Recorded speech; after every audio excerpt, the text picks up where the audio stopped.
Salut les pirates, que je kiffe grave. Bon samedi à vous. Aujourd'hui, on va se projeter dans l'avenir.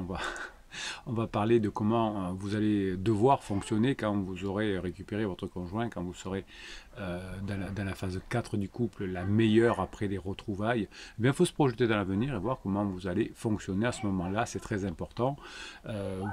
Pour récupérer votre conjoint, vous savez qu'il va falloir que vous sortiez de la dépendance affective et que vous ayez plus confiance en vous et confiance en vous. Vous avez la formation qui est sortie mercredi, hein, c'est la version longue avec plus de 3 heures d'audio, un fichier de neurohypnose, des fichiers de motivation. On ne lâche rien. Voilà, donc je vous rappelle que c'est un descriptif de cette vidéo, que vous avez les formations et le coaching. Aujourd'hui, on va parler de se projeter dans l'avenir et vous allez voir comment va se comporter votre conjoint dans l'avenir, comment vous allez vous comporter. Mais avant, il faudra passer par les formations et les coachings. Les coachings, c'est aussi un descriptif de cette vidéo et vous avez 4 formes de coaching. Vous choisirez celle que vous voulez. La plus rentable pour vous étant, vous l'avez compris, la formule ultra performance avec 1 heure de coaching par audio, 15 jours de suivi par WhatsApp, un débriefing à la fin des 15 jours et une formation offerte. Et bien sûr que vous choisissez celle-là parce que c'est la plus rentable et vous avez bien raison. Donc vous allez bien maintenant vous préparer pour les retrouvailles et après les retrouvailles et vous saurez que vous allez vous motiver pour que à partir du moment des retrouvailles, mais vous pouvez déjà le mettre en place aujourd'hui, vous allez voir, il va falloir que vous mettiez en place 5 interactions positives pour chaque interaction négative. Voilà. Pendant les couples qui restent longtemps et qui passent en phase 4 sont des couples qui font 5 interactions positives et évidemment pour ça il va falloir se creuser la tête et vous allez apprendre aujourd'hui par les formations et le badinage, l'humour, la sexualisation à avoir des bons moments. Qu'est-ce que c'est l'interaction négative? Eh bien soit c'est la critique, soit c'est se mettre sur la défensive, soit c'est mépriser, soit se retirer de l'interaction, bouder en réalité. Donc mépris, bouder, défensive, critique. Et c'est bizarre, hein, mais vous voyez que vos conjoints en crise, aujourd'hui, ils sont dans ces 4. Alors, en neurosciences ou en psychologie, je crois qu'on appelle, en psychologie, on appelle la même chose, les 4 cavaliers de l'Apocalypse qui bouffent la relation, critique, défense, mépris et se retirer de l'interaction. Donc si votre conjoint est là-dedans, il va falloir que vous me trouviez un moyen effectivement de diminuer ces interactions-là pour rester de temps en temps dans 5 interactions positives. Donc la théorie finalement rejoint la pratique. Hein. Aujourd'hui on sait comment faire pour que son couple dure. Il faut 5 interactions positives pour une négative. Eh bien on va vous donner quelques conseils, hein, que vous allez commencer à mettre dans un coin de votre petite tête et que peut-être plus tard vous pourrez ressortir. Donc premièrement, vous allez apprendre à connaître l'intérieur de votre conjoint, hein. Vous l'aimez extérieurement, il est beau, elle est belle, mais vous allez, grâce d'ailleurs aux formations, comprendre quel est le style d'attachement de conjoint, ce qui le fait démarrer, quels sont ses triggers, quels sont ses besoins, qu'est-ce qui lui fait plaisir, etc. Donc vous allez, quand on est dans un couple de phase 4, on connaît parfaitement comment fonctionne l'autre, comment sont les besoins, comment lui faire plaisir. Vous savez, je vous ai parlé dans une vidéo des langages de l'amour. Je vous ferai d'ailleurs certainement une formation sur les langages de l'amour. En tout cas, vous allez apprendre à connaître parfaitement, et vous pouvez déjà le faire, comment fonctionne votre conjoint. Et évidemment, hein, vous saurez quelque chose qui change tout le temps, c'est les besoins. Et vous apprendrez à déterminer quels sont les besoins, hein, peut-être en demandant, hein, peut-être en observant. Mais si vous arrivez à récupérer les besoins de l'autre, à agir sur les besoins de l'autre, eh bien ce sera beaucoup plus facile pour revenir ensemble et ensuite y rester. Deuxième point que vous ferez dans votre phase 4 du couple, vous partagerez l'admiration, de l'affection, hein. Vous direz souvent à votre conjoint que vous l'appréciez, que vous lui montrerez d'ailleurs aussi des signes de respect, et tout ça renforcera votre lien, hein, donc admiration, affection pour votre conjoint. Vous allez aussi vous mettre bien dans la tête que votre conjoint, surtout si c'est une femme, a besoin d'attention, d'affection, de réconfort. Et à vous, quand votre conjoint, homme ou femme d'ailleurs, arrive du boulot et qu'il a par exemple dit j'en ai marre de mon patron, plutôt que de lui donner des conseils qu'il ne demande pas, vous écoutez, vous dites oh là là il abuse de ce patron quand même, vous allez donner du réconfort, de l'affection. Souvent je vois en coaching que les conjoints en crise vous reprochent que 3 ans avant vous n'avez pas défendu votre conjoint contre son papa, contre sa maman, etc. Donc défendez-le ou défendez-la non pas en face à face sur place, parce que ça va mettre des conflits dans la famille, mais effectivement en rentrant, dire oui, tu as raison, il a abusé, effectivement c'était pas le moment de mettre de l'huile sur le feu, mais tu as très bien réagi, mon chéri, ma chérie. Hein, si vous dites oui, tu as abusé, tu as mal parlé à ton père, tu as mal parlé à ta mère, ben ça ne fonctionne pas pareil avec les enfants. Hein, on dit quand par exemple, si on n'est pas d'accord sur l'éducation des enfants, ce qui peut arriver très bien, hein, très justement, eh bien on va se dire, on va se faire un petit resto ensemble, on va en parler tranquillement. Mais souvent, vous faites l'erreur dans la phase 2 du couple, de parler de l'éducation des enfants dans l'actualité, c'est-à-dire que votre fils, votre fille, vos enfants on fait des bêtises, vous les réprimandez, l'autre vous dit t'as pas les réprimander, c'était pas grave, etc. Et là on va faire... ça va exploser, ça va rien amener à rien. Donc en revanche, je pourrais faire des points, c'est la phase 4 de votre couple, hein, de temps en temps, bon, qu'est-ce qu'on fait pour l'éducation des enfants, tu sais, comment on peut faire quand il y en a un qui dit ça, etc. Donc ça, vous en parlez tranquillement, hors actualité, hein, parce que quand vous en parlez dans l'actualité, vous mélangez ce qu'il faut faire, c'est-à-dire du rationnel avec de l'émotion, hein, puisque vous êtes énervé et que votre enfant vous a mal parlé, vous allez en décréter qu'il faut être plus dur, que votre conjoint aurait dû vous aider, etc. Donc faites attention de ne pas gérer des choses importantes dans l'actualité. Dans la phase 4 du couple, vous allez aussi travailler pour aider votre partenaire à voir positivement la vie et aussi avoir des erreurs comme des circonstances de progresser et non comme des échecs. Alors évidemment, vous n'allez pas faire la leçon, hein, mais vous allez être exemplaire là-dedans, vous allez toujours être positif, vous allez toujours essayer de trouver des leçons, des échecs, vous allez toujours essayer d'encourager votre conjoint quand il a des difficultés, hein, non pas en lui donnant des solutions, mais en lui donnant de l'énergie. Dans la phase 4 du couple, vous apprendrez à gérer vos conflits différemment également. Hein, vous allez apprendre par exemple à tenir compte des sentiments de l'autre, hein, quand les deux partenaires finalement apprennent à discuter de leurs problème, hein, on travaille, on bosse là-dessus, c'est-à-dire que lorsque, encore une fois, il n'y a pas de problème, on se dit comment on pourrait faire pour dépasser nos conflits, et on va essayer d'apprendre effectivement à régler des conflits. Alors vous allez pouvoir utiliser par exemple la CNV, la communication non violente. C'est un peu lourd, hein, la communication non violente au quotidien, entre guillemets, mais de temps en temps, sur des choses graves, vous pouvez vous imaginer dans votre tête, hein, vous dire qu'est-ce que finalement mon conjoint veut dire, c'est-à-dire quel est le fait, hein, quelle est mon émotion, quelles sont mes valeurs et quelle est ma demande. Déjà vous le faites dans votre tête, même si vous ne le faites pas dans le bon ordre, si vous ne le faites pas étape par étape, parce que c'est vraiment chiant quand quelqu'un fait la CNV étape par étape. Hein, ça c'est les problèmes de personnes qui apprennent la CNV, qui apprennent la PNL, qui apprennent l'analyse transactionnelle, des choses comme ça. C'est très lourd parce qu'ils ont l'impression d'avoir une science infuse, qu'ils ont appris un nouveau truc et ils en saoulent tout le monde avec leur PNL ou leur CNV. Et ce ne sont que des techniques qui peuvent aider, mais quand on le pratique au quotidien, c'est embêtant. En tout cas, vous essaierez de voir comment on peut gérer les conflits et peut-être que vous direz déjà, quand on a un conflit, qu'est-ce qu'on fait? Bien, par exemple, on se dit, le soir, on se fait un apéro pour en parler.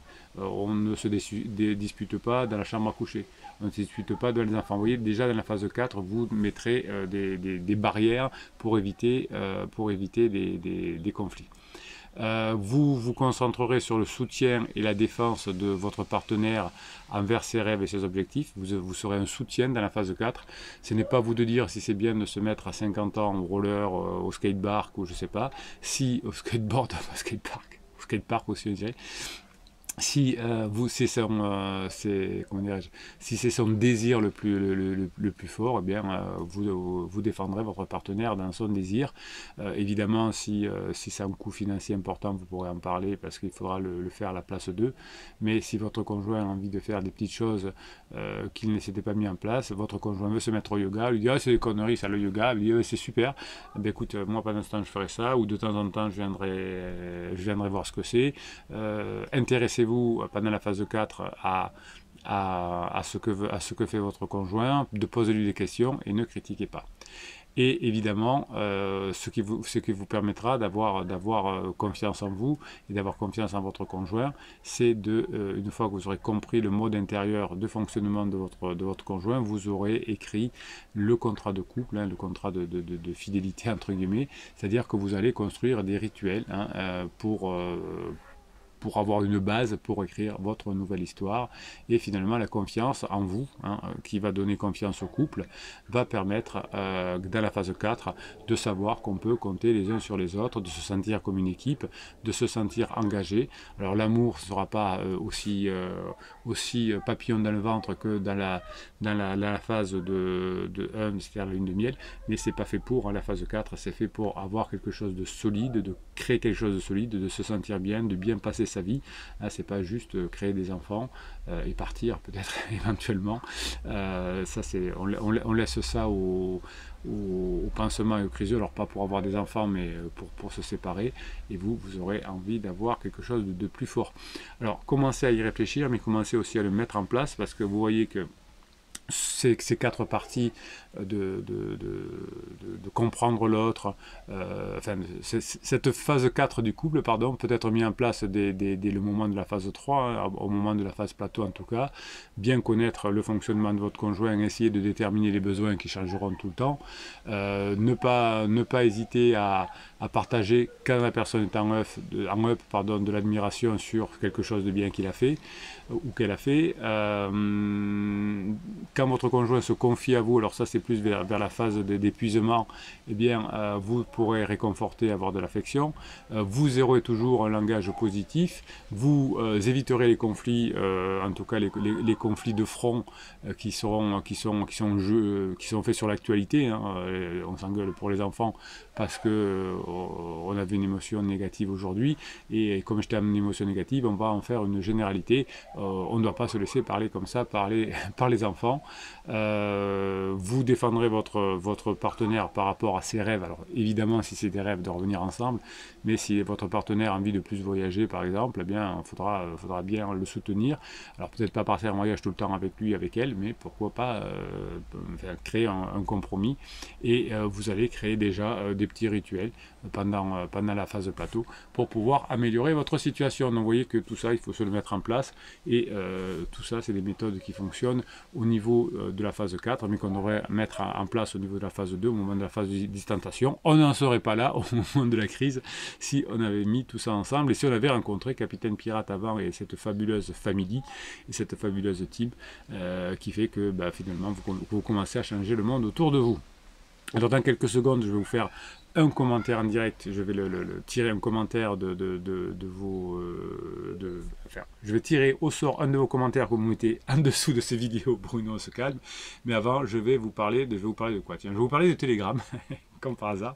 Et Telegram, c'est une application, et dans Telegram, vous avez votre canal de pirate qui s'appelle le canal Bruno Marchal, comme c'est bizarre.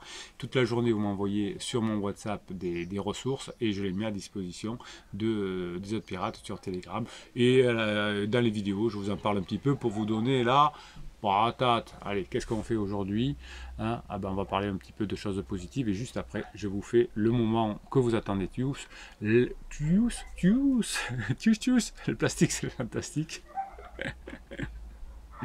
Que vous attendez tous, le mini-coaching, car dans le mini-coaching, je parle de vous, je parle de votre team, votre famille, notre team, notre famille, on se régale. Alors, il ne faut pas chercher la personne idéale qui réglera tous vos problèmes, mais la personne qui sera toujours là à côté pour les affronter. C'est raccord avec la vidéo. ça me va bien. Hein. L'idée de la phase 4, hein, c'est pas quelqu'un qui, c'est pas papa ou c'est pas maman qui règle tous les problèmes, c'est quelqu'un qui vous aide à les affronter, vos propres problèmes, qui les règle pas à votre place et qui vous donne des conseils quand vous les demandez, hein, pas quand vous les demandez pas, et qui vous aide à avancer ensemble. Tu as de la chance de trouver quelqu'un qui te rend le sourire et ne te laisse jamais partir. Ah oui, si tu as de la chance de trouver quelqu'un qui te rend le sourire, ne le laisse jamais partir. Bruno, faudrait te faire attention quand tu lis. Ah, c'est un petit peu n'importe quoi là. Donc si tu as la chance de trouver quelqu'un qui te rend le sourire, ne le laisse jamais partir. Oui, donc si vous arrivez à avoir de l'humour, à faire rire votre conjoint, il y a des chances qu'il ne parte jamais. N'oublie jamais les personnes qui ont pris leur temps pour prendre de tes nouvelles. Oui, effectivement, quand votre conjoint est en crise, il pense qu'à lui, un peu comme les enfants, les ados en crise, hein, ils ne pensent pas à vous demander si vous avez passé une bonne journée. Eux non plus. Donc vous, dans la phase 4, vous penserez à prendre des nouvelles de votre conjoint. La personne qui vous fait rire est aussi celle qui se soucie le plus de vous, car le rire vient du cœur et il extermine tout ce qui est nocif. Je suis entièrement d'accord avec ça. C'est pour ça que vous avez une formation sur l'humour. Hein. Vous avez le triptyque badiner. Si ça fonctionne bien, votre conjoint en crise, le badinage, vous passez à l'humour. Et si ça passe bien, vous passez à la sexualisation. Mais attention d'être bien passé par le badinage et par l'humour. Allez, je vous pioche un commentaire, les commentaires de l'été, et bien on va se régaler. Je vais essayer de vous en faire un mini coaching. Allez, la team, la famille, hein, vous mettez en commentaire, là, vous posez vos questions, vous mettez vos bonnes expériences. Quand vous avez un doute, alors vous écrivez aussi. Quand vous avez un doute, quand ça va pas, écrivez, mais quand ça va bien, écrivez aussi. Et merci à tous les pirates qui écrivent aux autres pirates quand ils ont un coup de mou. Pour les aider, on a besoin de ça. C'est pour ça qu'on arrive mieux que les autres, parce que non seulement on est basé sur les neurosciences et on fonctionne mieux, mais il y a cette superbe team et famille de centaines de pirates qui sont ensemble, qui avancent et qui changent le monde de façon positive. Alors, Bourrasque. Hier, pour la première fois en 6 mois, j'ai senti que je lâchais prise. Vous avez une formation sur lâcher prise. Et effectivement, on ne peut récupérer son conjoint efficacement que si on change prise. Que si on change prise. Que si on change prise. Que si on lâche prise, Bruno. Je me sens donc plus détaché et donc plus sereine. Et ça fait du bien. Ben oui, c'est vous faire du bien. Pardonner, vous avez une formation sur le pardon, c'est pour vous faire du bien. Vous pardonnez aux autres. Et lâcher prise, ça va faire du bien à vous aussi. Ça va améliorer votre relation. Je travaille tellement fort depuis des mois et enfin je vois des résultats sur mon bien-être. Oui, ben oui, le bac, il faut le travailler plusieurs années. La prépa, il faut la préparer 2 ans pour avoir ces résultats. Je vois des résultats sur mon bien-être. J'ai quand même une question pour les pirates qui sont passés par là. Hein, vous répondrez à Bourrasque, les pirates. Il semble que Criseux a l'œil sur un nouveau pansement numéro 2. Donc je prévois un éloignement de sa part. Oui, vous êtes pour rien. Hein. Vous voyez que le premier pansement, il a servi à rien. Le deuxième ne servira à rien. Et peut-être que le troisième ne servira à rien s'il y a un troisième. Croyez-vous que le joindre alors qu'il semble être en pleine lune de miel et qu'il veut fort probablement vivre en paix me fait marquer des points négatifs? C'est très simple. Mais alors là, c'est très simple, Bourrasque. Mais alors c'est très simple. Quand votre conjoint est en up et bien avec vous, c'est-à-dire qu'il rigole, qu'il plaisante, vous ne pouvez pas marquer de points négatifs. Donc vous pouvez quand même marquer des points positifs. Hein. C'est-à-dire que donc plus vous allez passer des moments, plus vous allez marquer des points positifs. Quand votre conjoint est en down, vous ne pouvez pas marquer. C'est-à-dire vous ne pouvez pas marquer de points positifs, mais si vous le saoulez trop, vous allez marquer des points négatifs. Donc vous savez, quand il est en up avec vous, hein, parce qu'on peut être up avec vous et down avec d'autres, eh bien vous marquez des points. Quand vous êtes en down, hein, ne tenez pas compte de comment il est avec pansement, vous vous en foutez, c'est comment il est avec vous. Je n'ai pas vraiment quelque chose à lui dire présentement. Ben, déjà, alors, si on n'a rien à dire à quelqu'un, c'est pas la peine d'être en couple. Et si on n'a rien à dire, c'est pas la peine de le contacter. En fait, ce que j'aurais à lui dire est plutôt négatif et concerne notre garçon de 17 ans qui me fait la vie dure. Comment est-ce que vous avez à gérer cela? Eh bien, alors, par rapport à votre garçon de 17 ans qui a une période charnière de sa vie également, foutez-lui un peu la paix. Hein. Déjà qu'il y a des tensions dans le couple et que votre conjoint le fait souffrir et qu'il a du mal à le gérer. Soyez un peu plus légère avec lui, hein, ça c'est important. Alors je ne connais pas directement votre histoire avec votre ado, ouais, mais foutez-lui un peu la paix hein, aussi. Vous pouvez l'appeler effectivement pour demander un conseil, voilà, un conseil sur quelque chose qu'il aime bien, ça passe toujours. Alors un conseil pour l'ado, oui, là c'est même pas le couple on va dire, maîtresse, comment je vais dire ça, enfin, le couple d'adultes, voilà, on va le dire comme ça, c'est le couple de parents. Donc pour le couple de parents, si vous avez un problème à régler avec votre enfant, et bien évidemment qu'à n'importe quelle heure du jour et de la nuit, vous pouvez vous appeler. Voilà, écoutez, je vous souhaite une bonne journée, un bon samedi, mes pirates que je kiffe adorer. Continuez à mettre des pouces en l'air, continuez à mettre des commentaires. YouTube kiffe votre team. YouTube kiffe votre communauté. Ben oui, parce qu'il voit que vous êtes dynamique, que vous mettez les bonnes idées, que ça bouge. Ben, du coup, votre team et votre famille, elle est kiffée par, par YouTube. Et donc, ben, YouTube le propose à de nouveaux pirates. Et ça, c'est génial. Bruno Marshall, il vous dit, passez la journée que vous méritez.